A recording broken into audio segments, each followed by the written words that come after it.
Afin de faire entrer le monde dans le satanisme sans nuire d'un point de vue juridique, l'ingénierie sociale nous dresse les uns contre les autres. Et c'est énervant parce que la vie est tellement courte. On est là pour s'aimer, on se fait des complications. Il y a eu les Weinstein et toutes ces histoires de lawsuit qu'on a presque peur à parler à une femme. Nous rentrons à présent toutes et tous dans des cases de plus en plus petites, revendiquant nos différences et autorisant les déviances les plus étranges à intégrer la normalité de notre quotidien et celui de nos enfants au nom de la liberté. Vous n'êtes pas un homme. Ah non, non, je ne sais pas ce qui vous fait dire que je suis un homme, mais je ne suis pas un homme. Votre apparence? Ah bon? Vive la République et vive la France! Nous ne sommes à présent plus dans le refus de la morale, mais dans la disparition même de ce concept. Le piège finit de se refermer sur nous, les derniers vestiges du bien et du mal tendent à disparaître, on a eu beau prévenir les peuples, mais ils n'écoutent que leur maître de la bien-pensance qui, pour se protéger, vote des lois de plus en plus liberticides, nous associant à des illuminés prêts à gober toute théorie qui nous soulagerait de ce monde très très méchant. Nous sommes à 1 mois de la rentrée des classes, et vous n'avez rien vu venir malgré nos avertissements. L'éducation, c'est primordial et c'est pour ça qu'à partir de la rentrée, avec Jean-Michel Blanquer, nous avons adressé une circulaire à tous les recteurs de France en leur demandant de mettre en œuvre une loi qui existe déjà, mais qui n'est pas mise en œuvre, qui demande qu'il y ait 3 séances par année scolaire d'éducation à la vie affective et sexuelle. Je suis médecin, j'ai été chef de service en pédopsychiatrie pendant 35 ans, professeur associé de psychologie de l'enfant, et je parle aujourd'hui au nom d'un groupe de professionnels de l'enfance, lanceurs d'alerte, très inquiets de ce qui attend les enfants et les adolescents si nous ne nous mobilisons pas. Je pense qu'il faut profiter de cette porte entrouverte pour y glisser la question aussi de l'orientation sexuelle et de l'identité de genre. Ok, je suis obligé de faire une petite parenthèse, suivez-moi bien, c'est très important. Alfred Kinsey était un scientifique obsédé par l'homosexualité et l'adultère qui mena une célèbre recherche sur la sexualité des hommes, puis des femmes, ce qui donnera une Bible à laquelle les médias rendent encore hommage aujourd'hui. Le rapport Kinsey, qui fut par ailleurs financé par les Rockefeller. Mais ce que ne vous disent pas Slate.fr, Mademoiselle ou Psychologie, lorsqu'ils vantent les mérites de ce psychopathe, c'est que Kinsey forma des pédophiles à violer des enfants et à tenir des notes sur chaque aspect du viol. Table 34, a 4-year-old child. 26 orgasms in 24 hours. That's an around-the-clock experiment. Wow, that's torture. That's torture, you bet. Tenant un journal portant sur leur propre plaisir pendant l'acte, où toutes les réactions des enfants de tous âges sont répertoriées, qu'elles soient les pleurs ou la lutte de l'enfant, considérées faussement comme des orgasmes. De ces viols à répétition sur des milliers d'enfants et bébés par tous ces pédophiles, naîtra donc le rapport Kinsey, qui deviendra rapidement le fer de lance dans le combat pour la libération sexuelle et pour le féminisme des années 70, et marquera un tournant dramatique dans notre rapport au sexe. Aujourd'hui, le rapport Kinsey est sans aucun doute possible à l'origine du droit à l'éducation sexuelle qui arrive dans nos écoles cette année. Rarement un livre pour enfants n'aura fait autant parler de lui. Tous à poil, un livre de 34 pages destiné aux 6-8 ans. Au fil de l'ouvrage, on y voit une maîtresse, un policier, une grand-mère, des personnages représentant l'autorité, se déshabiller. Vous vivez à présent dans une France amorale. Le centre de documentation le classe dans la catégorie dite pour bousculer les stéréotypes. Et les stéréotypes, ça se déconstruit dès le plus jeune âge. Qu'on lutte contre les stéréotypes d'inégalité, oui. Qu'on inculque et qu'on déstabilise des enfants en expérimentant sur eux une théorie hasardeuse qui n'est pas scientifique, c'est grave. Et ce qui est encore plus grave, c'est qu'un ministre de la République cache aux Français ce soir, devant nous, la réalité de ce qui a été mis en œuvre.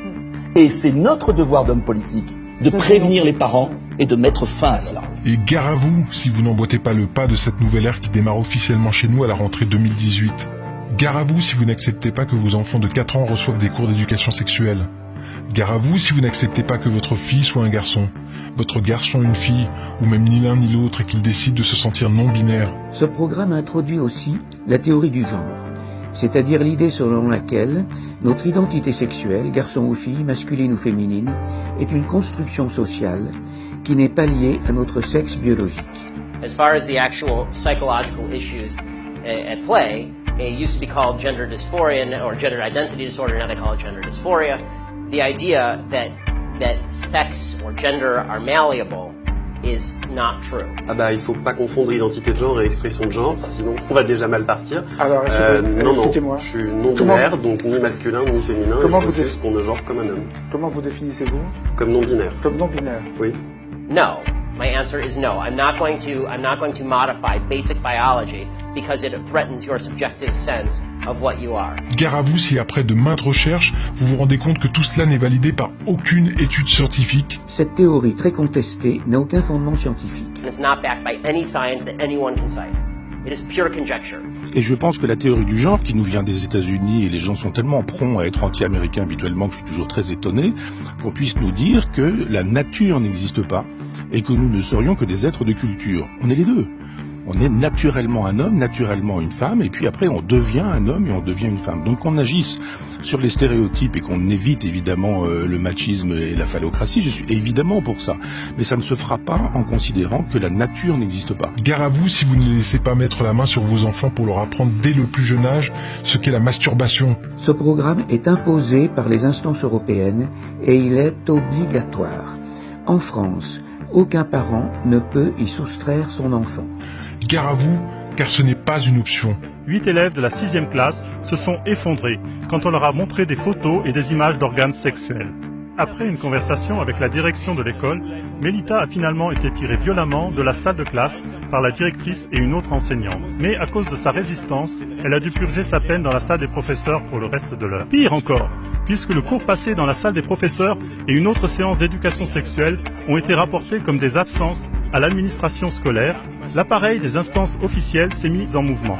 Après une amende pénale suivie d'un refus de paiement de la part des parents de Mélita, entraînant une accusation devant le tribunal, puis la visite de l'huissier de justice, et puis l'affaire est transmise au tribunal régional supérieur, où les parents n'étaient plus autorisés à se défendre eux-mêmes. Après une dernière demande de paiement, Eugène M., le père de Mélita, a finalement été informé que lui et sa femme Louise sont condamnés à une peine de prison d'1 jour. Et ils ont été priés de prendre contact volontairement avec le tribunal responsable. Comme Eugène M. était convaincu de son innocence, il a refusé de s'y plier et il a donc été emmené par des agents pénitentiaires et finalement emprisonné. Sa femme, Louise, enceinte, a fait l'objet de la même sentence. Il reste à voir comment les autorités procéderont à son égard à cause de sa grossesse. C'est un sentiment bizarre d'être enfermé en prison pour quelque chose dont, en fait, au sens propre, on n'est pas coupable. Et le droit à l'éducation sexuelle n'a absolument rien de libertaire. Les droits sexuels sont le droit à la satisfaction de ses désirs, alors que la civilisation et le bien commun demandent qu'on maîtrise ses pulsions et pas qu'on exige de les satisfaire. Le droit à l'éducation sexuelle, c'est avant tout le droit qu'a votre enfant, une fois son identité la plus intime brisée, à même se revendiquer un jour d'une autre couleur de peau. Non mais c'est intéressant qu'on interroge tous nos propres stéréotypes autour de la table, parce que sans même m'avoir posé la question, vous supposez que je suis un homme. Seulement par mon apparence, vous estimez que je suis blanc. That's nonsense. The transgender suicide rate is 40%. It is 40%. The normal suicide rate across the United States is 4%. The suicide rate in the transgender community is 40%. The idea that 36% more transgender people are committing suicide because people are mean to them is ridiculous. En référence aux textes internationaux de l'Organisation mondiale de la santé, cette éducation à la sexualité doit commencer entre 0 et 4 ans. Et l'on doit expliquer aux enfants de cet âge ce qu'est la masturbation infantile précoce et leur proposer de jouer au docteur. Une société amorale dont avaient rêvé Aleister Crowley, Anton LaVey, Alfred Kinsey et bien d'autres. Et pour en revenir à la pédophilie, il est bien évident qu'il fallait se débarrasser des lois réprimant cette déviance sexuelle. C'est ainsi que, grâce encore à notre secrétaire d'État chargé de l'égalité homme-femme, Marlène Schiappa, qui a profité que vous ayez le dos tourné pour en faire plutôt une préférence sexuelle. En d'autres termes, si demain vos enfants se font violer par un adulte, ils devront prouver au barreau et en présence de leur violeur qu'ils n'étaient pas consentants, quel que soit leur âge. Et si votre enfant, pendant qu'il était en train de se faire sodomiser, n'a pas réagi, il connaîtra le problème que beaucoup de femmes vivent après un viol, celui d'être culpabilisé parce qu'il ne s'est pas débattu. Ben oui, il a été éduqué sexuellement, hein? Why didn't you report the rape in the first case if there was evidence? It's a big problem. And if there wasn't evidence, does that mean you didn't fight back? Why not? We see it the whole time. You ladies do make our job rather difficult. What are you thinking, Lawrence? Shall I tell you what's going on in your head biologically? There's a part of your brain, the amygdala, is telling you to do whatever you need to do to survive. It's like a siren, survive, survive. So loud, in fact, it's drowning out your cerebral cortex, your logical brain. Your cortex knows, I'm not going to cut your throat, why would I do that? My family's in enough trouble as it is. But the amygdala, it's pure instinct. It feels the damage this can do. It's no bigger than a peanut. You're taken by surprise, afraid for your life. We're programmed to do whatever will ensure our survival. And sometimes that's nothing.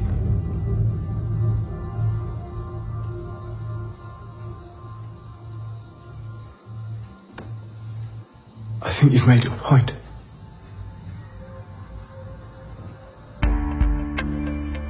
Nous ne tenons même plus compte de ce que l'on appelle la sidération. Que direz-vous, sataniste lavéien, lorsque votre enfant se fera violer, puis le pédophile relaxé parce que finalement, le juge aura décrété qu'il n'y a pas eu, selon la loi, maltraitance puisque votre enfant était consentant? Cela dépasse-t-il votre philosophie amorale? Si oui, comptez-vous vous dresser contre votre propre philosophie? Ou direz-vous que du fait que ce soit légal, Anton Lavey l'aurait accepté? Et là je m'adresse à tout le monde.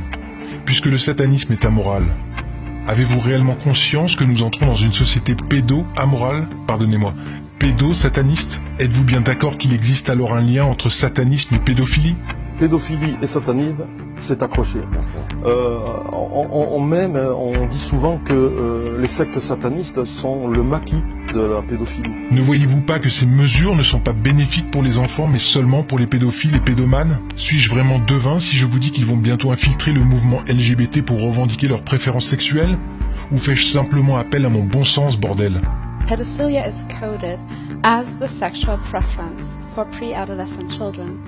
It is crucial to understand the difference between pedophilia and child sexual abuse, which is illegal and must always be. But a pedophile who doesn't abuse children has done nothing wrong. J'ai eu la même réaction d'incrédulité quand mes collègues m'ont transmis ces informations. Et puis, je suis allé vérifier, et je peux vous assurer que tout ceci est exact. Quelle que soit votre religion, quelle que soit votre philosophie, que vous soyez un simple citoyen ou officier de la police nationale, de la gendarmerie ou de l'armée, que vous soyez enseignant, pédopsychiatre, scientifique, la France n'a jamais eu autant besoin de vous aujourd'hui. Alors je vous en conjure, oublions nos différences au lieu de les mettre en exergue afin de nous unir contre cette putain de mafia qui n'en veut qu'à nos gamins, parce que je vais vous dire une chose, demain, ce sera votre enfant qui devra se justifier devant le juge de la sodomie qu'il a subie. Ok ? Votre enfant ne sera plus victime d'un pervers, il ne s'agira plus d'une affaire de pédophilie, mais d'une question de consentement à la seule appréciation du juge. Allez-vous laisser faire ça? Je réitère un appel solennel au nom des Français envers nos gardiens de la paix intègres. Nous demandons votre assistance. Ne restez pas les bras croisés, désobéissez de façon organisée au nom de la France et de nos enfants afin d'éviter aux citoyens français d'être tellement à bout qu'ils viendraient à prendre les armes pour protéger eux-mêmes leurs enfants. La pire chose qui puisse arriver à notre pays est la guerre civile. Alors nous vous demandons de réagir. Et quant à vous, citoyens, vous me demandez souvent « Ok, nous sommes réveillés, mais comment pouvons-nous faire ?» Même si toutes nos institutions sont infestées de pédophiles et pédomanes, dans la magistrature, dans la politique, dans le divertissement, dans les services publics, dans la finance et même dans les hauts rangs de la police nationale et de la gendarmerie, chaque corps de métier compte un nombre impressionnant, mais pour l'instant silencieux, de personnes qui savent déjà mais qui ont peur de bouger, peur de perdre leur emploi s'ils parlaient, ou de se voir placés en hôpital psychiatrique. Notre mission en tant que citoyens français et citoyens du monde n'est pas de prendre les armes, ne faisons pas cette bêtise, nous devons agir en respectant la loi. Nous devons donner toute notre énergie non seulement à prévenir ceux qui ne savent pas, ceux qui pensent encore que tout cela n'est qu'une théorie du complot, leur faire comprendre, leur faire réaliser l'immense gravité de la situation. Partagez cette vidéo, même si vous avez peur de passer pour un guignol face à vos collègues, amis ou famille, partagez cette vidéo.